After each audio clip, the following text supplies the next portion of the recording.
everybody. My name is Natalka and I'm super happy to be here.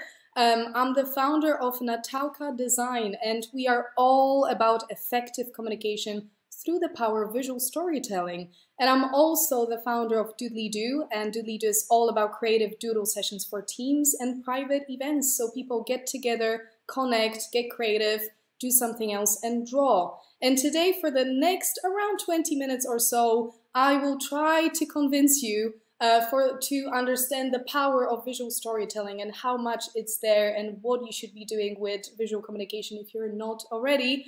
And why? Because visuals grab attention. They are there to make you look. They also communicate more effectively your message, and they make it stick. So like you can see the guy with the post-it note, it sticks to his mind. So when we see stuff, we believe it. So I would like to run you through some tips for how you could use visual storytelling, whether for your business or for personal use. So let's jump right into it, shall we? So how about we dive in for a second into our world, and I can show you what we've been up to for the last decade, working with amazing people around the world.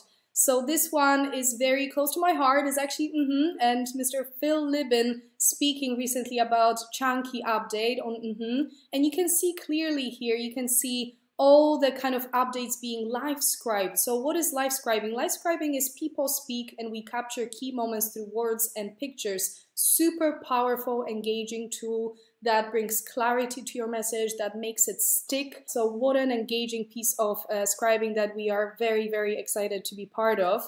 And actually, we also done live scribing for ex-Prime Minister of UK, Mr. David Cameron, back in the days, if you follow. So we were invited to his private garden at 10 Downing Street to create very memorable visuals from his speech in his private garden to very high-end business people. Why? Because they wanted to make sure that this conversation is engaging and it lasts and it sticks and they can come back to it after months and months and months. Now, I would love to show you this example, but I would need to kill you. So it's a very top secret piece. Let's just keep it behind the door, shall we? This one, I really wanted to show you something internally. We work a lot internally with companies. So we work a lot with the Big Four, and one of them was a piece for Deloitte where we captured, again, visually, live scribed all the important business strategy pieces for the future on big digital panels. And why was it important? There was so much messaging that the company wanted to capture it and make the information again stick. And there's so much to be said that they just needed something visual, inspiring, and lasting. So, okay, now I would like you to play a game. Just go with me, just relax. I would love you to close your eyes. Yes, please. I would love you to close your eyes right now and think about an elephant. So just close your eyes. That's all you need to do. If you're still looking at me, you shouldn't be. Close your eyes, take a deep breath, think about an elephant, whatever the elephant is, and just imagine it. What is it? I don't know. Is it green? Is it red? Is it purple? Who knows? I don't really care. Now open your eyes, and I'm super curious, what was your elephant? Let's have a look. Mine was kind of something like that, running around, happy in the water. But hey, you could have any sort of elephant in your mind. As many as there are of us, there could be so many elephants. So the point of this exercise in this game is that unless you show something, we all see different elephants. We need to be shown the message, to be on the same page, to be with you, to be engaged, and to understand. So whenever in doubt, always think, show them the elephant. Show them the one that you really, really mean. Okay, now that you've seen a few examples from our world to you, just to get you inspired and get you going, and I hope the elephant was something good to wake up your mind, I would like to run you through some stats, because there's a lot of stats around visual storytelling and it's mind-blowing when you actually get into it. First one, words and visuals put together have 65% more recall than just words alone and even just pictures alone. We really don't want to just get rid of the words. Words are very important, but if you mix the two, it's a perfect connection and people remember stuff double than if you were just speaking to them. How could you use this at your work, in your business, at your school, in your personal life? How could you experiment and use that knowledge? Next one, we as humans process visuals 60,000 times faster than words or sounds or anything like that. That is mind-blowing. I don't even know how fast that is, but it's definitely very, very fast, which basically what it means to you is that, again, if you show stuff, people will remember it so much quicker, they will connect it much better, it's much more powerful and lasting, and that's definitely what you want in terms of your message, right? This is a funny one. Our attention span is literally going down every year. It's less than a goldfish. Now let's think about it for a second. Any of you that has a goldfish, just have a look at that goldfish in your tank and be like, do you have a better attention span? We need to be engaged in a second. If I see something, especially on social, in an email, I'm busy, there's so much happening, you need to engage me in a second or two or I'm out. So how can you take that knowledge into practice? What can you show that will stop people and go like, whoa, this is interesting? We remember stuff 80% better when it's shown to us than when we hear or when we read. So as much as hearing and reading is amazing and so important and part of our communication, visual communication is still #1 tool. It's something that's been with us forever. 80%. I mean, I rest my case. And visual content, if it's used in social media and comms, is likely to get 40 times more shares than any other. If that is not a stat that is impressive, then I don't know what it is. But now we went through numbers. If that is not enough for you, if that is not impressive, let's just go back. Let's just go back a bit in time, in history. Let's look at visual storytelling then, shall we? And when I mean then, I mean history. Crazy stuff. So we're looking here at times when cavemen and first humans really have been describing their journeys, their life, their family structure, their animals. All those stories were first told by drawings. They weren't told by words. There was no language, there was no English, German, Turkish, Polish. It was all in pictures. So when you think about it, first of all, thank you, because I have a job still. But second of all, how powerful. This is something that goes way back when. It's everywhere out there. Visual storytelling is around us and we all understand it. And this is something very important to me. I always mention that when we're kids, we draw. We always draw. We never think about it. Here you can see one of my nephew's drawings, Victor, and he drew here a fruit, a man made of fruit, and that is what it is, and he doesn't even question it. He's 10, well now he's 11, but what I'm trying to say here is when we're kids, we draw without thinking about it twice. It's a subconscious thing. If we're asked to draw a mermaid with elephant's ears, we just do it. When we become adults, unless we're naturally interested in drawing or we have kids or it's our passion, we don't really use that skill anymore. And that is always something super, super sad because it's so important for our brain. When we doodle, when we express ourselves visually, we think faster, our neural paths are becoming new connected lines there, and it's basically fascinating when you go into the data behind it. You are faster in your thinking, you are more on the spot, you're creative, new ideas come to you. So drawing is something very, very important, and I'm on a mission with my team to get it back more in business and in actually your personal life as well. Where can you bring back doodling and drawing and visual storytelling in your life? Have a think. Okay, we looked at the past, we looked at the history, the background of actually first drawings around us. How about we go into now? Because I'm very interested in the now and I want you guys to experiment and I want you to use visual storytelling in your everyday life, whether that's, again, personal or business. I don't want you to be intimidated by it. There's so much out there. You just need to find the right use for you. So that's #1. Not everything's going to stick. Not everything's going to work for you, especially.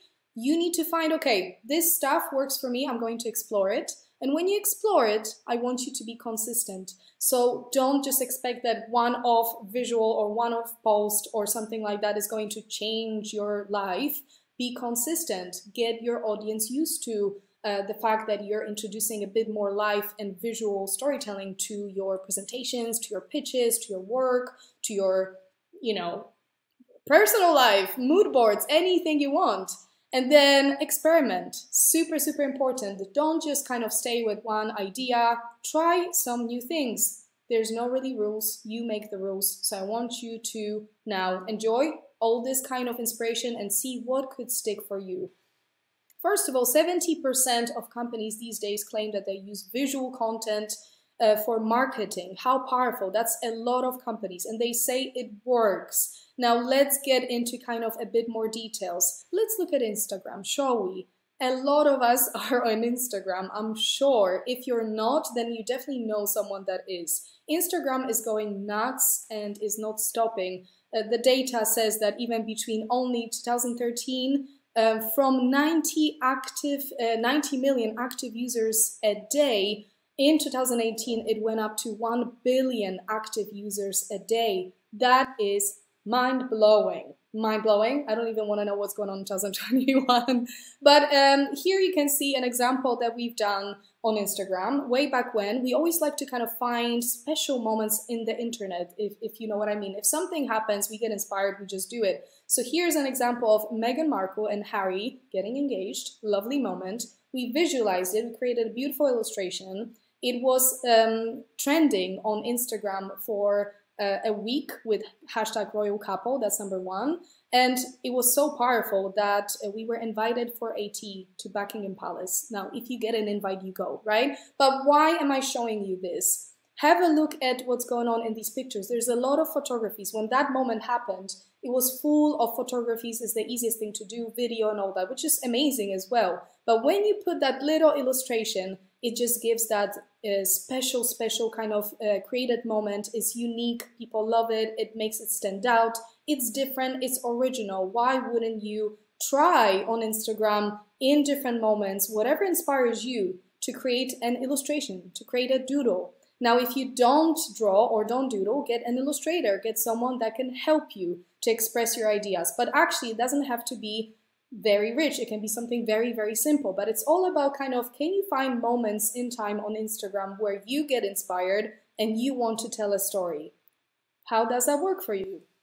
Next one, infographics. So infographics are interesting. They're the fourth most used type of content on the internet. That is nuts. What can you do with infographics? You can explain data, you can explain flows, journeys, information, especially if it's heavy information. So you've got a lot of pages of summaries and all that stuff. Explain it through pictures. Here you can see our example where we explain about visual storytelling, but how can you experiment and what could you create into an infographic that you explain something from your world, from your work, your product, your services? How can that fit your line of work or personal life? VR. VR is fascinating. It started as a sort of a leisure thing for gamers. You know, a lot of people got into it and it was kind of thought of, okay, it's great for creativity, but VR actually for business, it's been proven that by 2021, it will be invested $9.2 billion into VR purely for business. And here you can see how we've been using VR at conferences to visualize and create immersive 3D rooms. So my question to you is, how could you experiment with VR? Is that something that you could add to your work? Could you create a 3D immersive room for your team to do your next offsite, to do your next workshop? Could you conceptualize another new product of yours in 3D? So this is a very, very interesting space to be. 93% of the time, if you produce any sort of video, you're more likely to get a new customer or new lead, as is just facts. So video is super uber powerful. It's not going anywhere away and it's here to stay. And for example, TikTok, should we look at TikTok? Something that came out of nowhere. People were like, whoa, what's going on? We jumped on it. Here you can see an example of us playing with TikTok. We do a lot of tips, inspirational videos, just tiny little incremental pieces of content. So my question to you again, TikTok, interesting, right? Very much younger audience there, but so much creativity to be explored. What could you do? How could you experiment with TikTok? And could you create maybe tips videos from your world? Maybe you could create some humor-based videos. Maybe you could create some data stats videos. There's so much that you could do and so much you could play with. Animation. Animation is super, super powerful. It's something that really, really catches our eyes, and it has that emotional connection. Here you can see an example for our client. Animation allows for over 300% more traffic on your website or in your social if done well, if the story is easily told. So when you look at it, what do you think? How could you use this for describing your next product? How could you use this for describing your next journey, your next plan, how your business is structured, who are your clients? Anything to do with that, anything you want to explain with more clarity, that's what animation allows you to do. Text and visuals, as I mentioned before, has 65% more recall and also 323% more response to your idea, to your content. So I want you to kind of dive in maybe and look at my LinkedIn for a second. Here you can see, yes, it's my picture, it's my name, great, but what did I do? I used the background to tell my story of what I do, and I played with my photograph a bit because I don't want to just kind of have like a photograph. I want to have a creative photograph. So I added some doodles in there, and I kid you not, how much good feedback I'm always getting in DMs and everything, because I'm presented as this dynamic person, and I'm telling a story about what I do. So my question to you again is, how could you play on those social platforms and show yourself with more personality? How could you give yourself that oomph and use a mix of pictures, use a mix of doodles, use some video? LinkedIn actually allows for creating even video now on your profile, which I'm going to explore. So again, think about it. How could I, is that something for me? Can I play there? Can I do something else? Good question. So just wrapping up, I want you all to think about visuals as a really powerful tool. They grab attention, as I mentioned, they really do. There's no doubt, there's so much data that when we look at something, it's so much more powerful than when we just read or hear. They are communicating your message much more effectively and with more clarity. That is a fact. And they make it stick. Always think about this guy with a sticky note when you're in doubt, like they make it stick. They literally make it stick, whatever you're trying to explain. So thank you so much, guys. I hope these tips were useful. You got something out of it for yourself. I'm really, really excited to see what you're going to create and how you're going to explore visual storytelling and what's in it for you. My name is Natalka. It's been a pleasure to do this masterclass for you, and I'll see you very soon around.